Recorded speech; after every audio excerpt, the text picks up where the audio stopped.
ఈరోజు ఆదివారం సప్తమి తిథితో కలిసి వచ్చింది. దీన్ని భాను సప్తమి అనే పేరుతో పిలుస్తారు. అలాగే ఈరోజు గంగా జయంతి. ఆదివారం పుష్యమి నక్షత్రంతో కలిసి వచ్చింది కాబట్టి ఈరోజు రవి పుష్య యోగం ఉంది.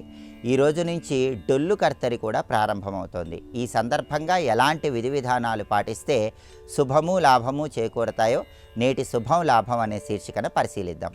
ప్రధానంగా ఆదివారం సప్తమి తిథితో కలిసి వచ్చింది కాబట్టి భాను సప్తమి సందర్భంగా నానబెట్టిన గోధుమలు బెల్లంతో కలిపి గోమాతకు ఆహారంగా తినిపించటం, అలాగే 1.25 కేజీ గోధుమలు ఎరుపు రంగు వస్త్రంలో మూటగట్టి మధ్యాహ్నం 1 గంట నుంచి 2 గంటల మధ్య ప్రాంతంలో ఎవరికైనా దానం ఇవ్వటం, స్నానం చేసే నీటిలో ఎరుపు రంగు పుష్పాలు కలుపుకొని ఆ నీటితో స్నానాన్ని ఆచరించడం ద్వారా భాను సప్తమి సందర్భంగా సూర్యుడి సంపూర్ణమైన అనుగ్రహం కలుగుతుంది. వృత్తిపరంగా మంచి పురోభివృద్ధి సాధించవచ్చు.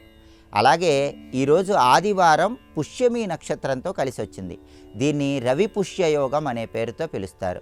రవి పుష్యయోగం సొంతింటి కలను సాకారం చేసుకోవటానికి విశేషంగా సహకరిస్తుంది. ఎవరైనా సరే ఎన్ని ప్రయత్నాలు చేసినా సరే సొంతింటి కళ ఆలస్యం అవుతూ ఉన్నట్లయితే గృహయోగం కోసం రవి పుష్యయోగం సందర్భంగా ఒక ప్రత్యేకమైన విధి విధానం పాటించాలి. జాతక చక్రములో జన్మకుండలిలో 4వ స్థానాన్ని గృహస్థానం అంటారు. ఆ 4వ స్థానంలో సూర్యుడు కానీ, బుధుడు కానీ, గురువు కానీ, శుక్రుడు కానీ ఉన్నట్లయితే సొంతింటి కల తొందరగా నెరవేరుతుంది.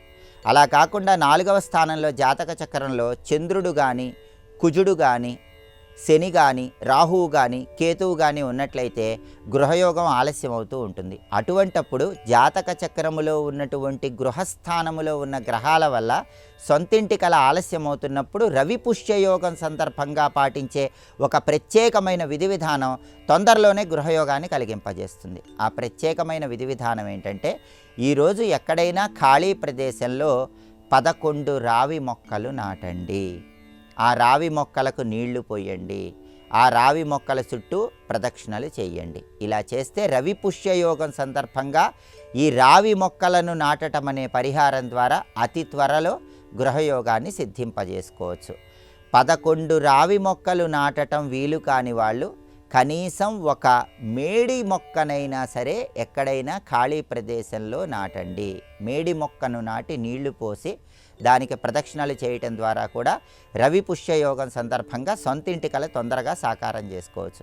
అలాగే రవి పుష్యయోగం ఉంది కాబట్టి కొద్దిగా అయినా సరే బంగారం కొనండి. అలా కొనటం ద్వారా త్వరలోనే బంగారం కొనుక్కునే యోగాన్ని రెట్టింపు చేసుకోవచ్చు. కొత్తగా వ్యాపారాలు ప్రారంభించటానికి, వాహనం కొత్తగా కొనుగోలు చేయటానికి రవి పుష్యయోగం చాలా అనుకూలమైనటువంటి యోగము.